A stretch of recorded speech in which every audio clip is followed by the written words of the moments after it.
They believe the suspect here. We're going to move back around. We have a really tight window here to keep eyes on the suspect. But they fired tear gas into the home on all four sides. The suspect was seen running around, then he finally came out the back here.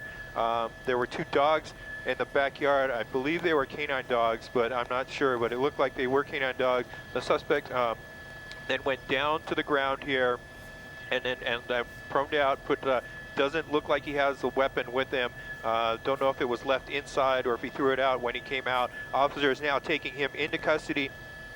Taking him into custody right there. It doesn't sound like they still have the house that they need to go through and search. They are not putting it out in code 4 that everything is safe at this point, but they do believe the suspect that came running out after the tear gas was fired into the building, probably about 3 minutes after they fired the tear gas into there. They're going through, searching him thoroughly to make sure that he doesn't have any weapons on him at this point. You can see officers now taking him into custody.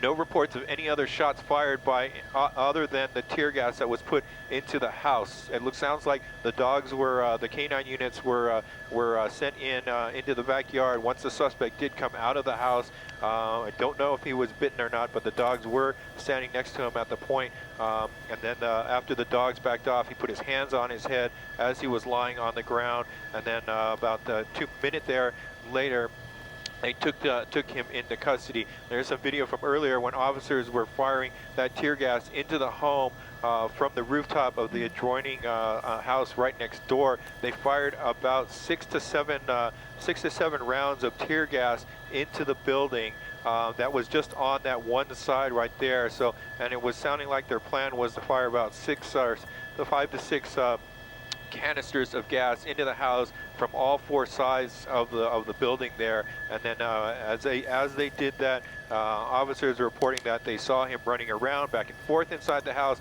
and then he finally came out the backside into the backyard area. And it does sound like the dogs were, the canine units were then sent into the backyard.